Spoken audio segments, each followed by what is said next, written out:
Now, Dunn, I'll have to have the names of the girls you've had sexual relations with. And naturally, this is confidential.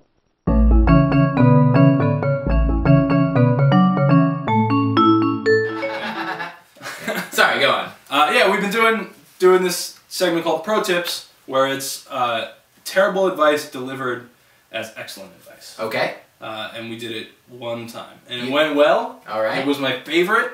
We've been trying to think of like a good recurring desk piece to do on the show. And this is it? Hopefully. Okay. It went well the first time. I wonder if you would be willing to share in the fun of reading pro tips to people. I have already told you that I am willing. Yeah. But I just wanted to get it on camera so when you deny it later. We'll pretend that Like I never said I would do your dumb pro tips. This talk for the first time. Yeah.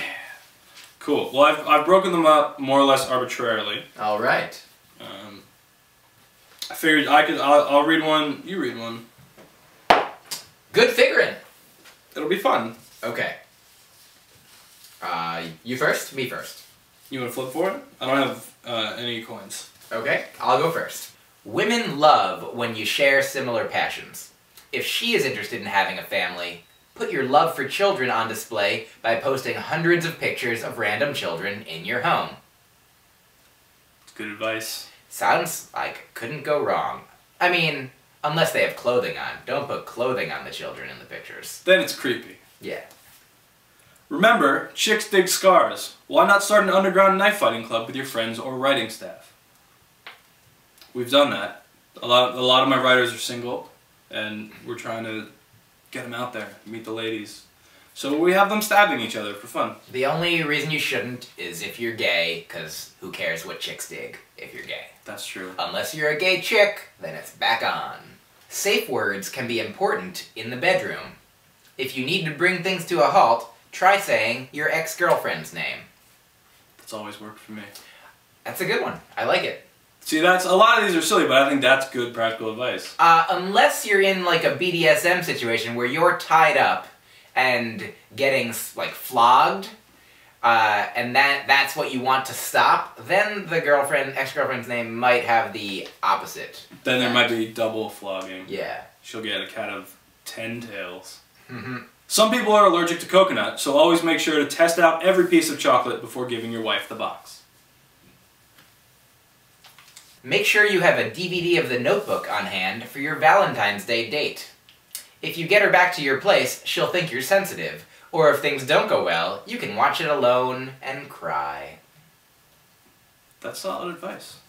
Ladies love The Notebook. When a friend changes their status on Facebook to in a relationship, make sure you leave the comment, "What's his name?" It's always funny every time, forever. It's not funny if it's a girl and she's straight, because then it'll just seem like a sincere question. It is, so it's 48% of the time funny. Yeah, this Or next... sincere, if it's a gay gentleman. Absolutely. Then he'll just tell you. Yeah. Tom, from MySpace. Make sure to always be careful when hooking up with girls. Sometimes you can get things like STDs or a wife. These are all very guy/lesbian centric. That's true. This advice is not for straight women. We've been meaning to get some ladies on the writing staff. Either that, or maybe it's not sexist. I didn't write any of these, by the way. Maybe I wrote the funny ones. Maybe it's not sexist. It's just that women don't need advice because they already know all the things they need to know. It's a good save. Take that, guys who are dumb. Surprise your love with plane tickets to Harrisburg. It'll show that you're willing to spend money on her while still seeming thrifty. And you get to go to Harrisburg. They have things, I would imagine. And if you live far, far away from Harrisburg, then it is exotic. It's true. You can make up stories about nobody knows anything about Harrisburg. Some girls like more traditional Valentine's Day activities, so instead of asking your special lady to dress in sexy lingerie, have her dress up like a Roman and martyr you for your religious beliefs. That's, some learning there. Yeah, I feel like 4 people in my audience are laughing at that right now. But they deserve it. And the rest of you deserve what you're doing. That's not laughing. Just find somebody who laughed at that after the show, and have them explain to you the history of St. Valentine. Find a friend named Wikipedia. Cover the bed with petals of 100 roses, and when she lays down, put the thorns on the floor so she can't escape. Solid? I can't remember which one of my writers wrote each of these jokes, but I have a pretty solid guess as to like who wrote the creepy ones. Will it help to know that they spelled petal with a D? Yes. Okay. It does. It's the same guy who couldn't spell applause for our sign. Ah. I am out. I'm dry. I have a few more, I'm spent. if you want me to do them. Certainly. Women think it's cute when you misspell something on purpose, like L-U-V, love, instead of L-O-V-E, love. They don't like it when you misspell their name like K-I-M, Kim, instead of Amy. Which is A-M... A-M-Y. Which is the right way to spell it. A-M-I-Es. Your lady wants to feel special on Valentine's Day, so make sure you tell all other women you see that day how gross they are, so she knows you only have eyes for her. You do a lot more than me. I have one more. Oh.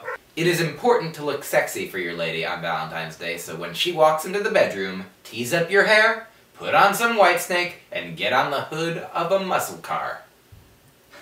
I would add that, I guess, some prep work for this involves driving a muscle car through the wall of your bedroom so that the hood is there for you to get up on. Right, because otherwise you're outside, and that's not where sex should happen. Let's talk about where you're going to be in the near future, and then we'll get out of here. Right now, I'm in Los Angeles. Not now, but you know, you're now. Through the 22nd, so if you're in Los Angeles before February 22nd, come on out to where I am. At a show, not just to my cousin's house where I'm staying or whatever. So just follow him or around Los Angeles. I don't know where I'm going to be, but yeah, look for me and yell. And then I'm going to be in Atlanta, March 1 through 4, and then many other places that you can always check my website or myqkaplan.com. When COM stands for come on to my website and then out to my shows. They might not stand for that. Right, it probably stands for something different. You may not stand for this. Right. Excellent. Well, thanks for talking to me, thanks for doing the show, and thank you for pretending to be on television. Thank you for pretending. I always pretend. And thank you, Mostly. audience, and Elvis for barking in the background.